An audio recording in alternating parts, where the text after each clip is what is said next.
Ce matin a été présenté à la Commission des Affaires étrangères un rapport que j'ai rédigé avec ma collègue La République En Marche Sonia Crémy sur le financement du terrorisme, sur l'argent de la terreur. Ce rapport est le premier déposé à l'Assemblée nationale comme au Sénat, donc le premier rapport parlementaire sur ce sujet du financement du terrorisme. Ce rapport s'attache à décrire comment le terrorisme a pu être financé de façon à faire en sorte que l'argent du terrorisme cesse d'arriver pour que les terroristes cessent de nuire.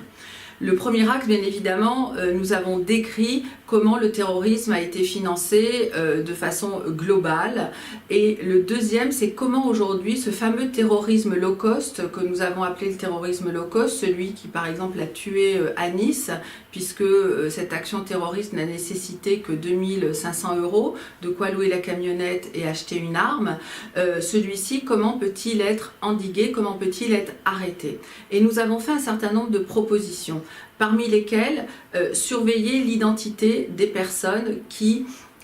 ouvrent un crédit à la consommation, qui prennent des cartes prépayées. Pour cela, il faut absolument que l'identité et les instruments de la biométrie soient mis en place ou renforcés. Deuxièmement, nous avons demandé que les cagnottes en ligne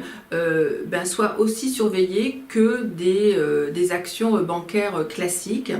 Et enfin, nous avons demandé que notre commission puisse poursuivre ses travaux et notamment qu'on s'attache à un volet beaucoup plus politique du financement du terrorisme, à savoir les relations entre les États qui ont soutenu le terrorisme, parce que par exemple, si le terroriste de Nice a pu intervenir avec simplement 2500 €, on ne peut pas dire que c'était un loup solitaire puisqu'il s'est rattaché à une idéologie qui a été soutenue depuis plusieurs années, même depuis 30-40 ans, par des États comme le Qatar, l'Arabie Saoudite, l'Iran, qui ont diffusé à travers des ministères de la propagande religieuse, à travers des ministères très particuliers, une idéologie mortifère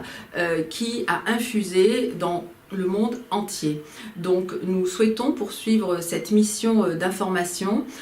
afin qu'on puisse analyser quelles sont les relations entre les États et puis par exemple comment ne pas s'étonner que pendant les dernières élections législatives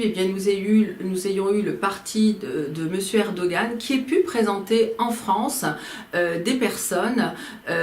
qui se revendiquaient de son parti aux élections législatives sans qu'il n'y ait aucune émotion et sans même que les pouvoirs publics interrogés ne réagissent. Tout ça, ça fait partie des nouveaux axes de travail. En attendant, nous avons dans ce rapport 23 propositions concrètes et techniques pour faire en sorte que l'argent du terrorisme cesse de nuire.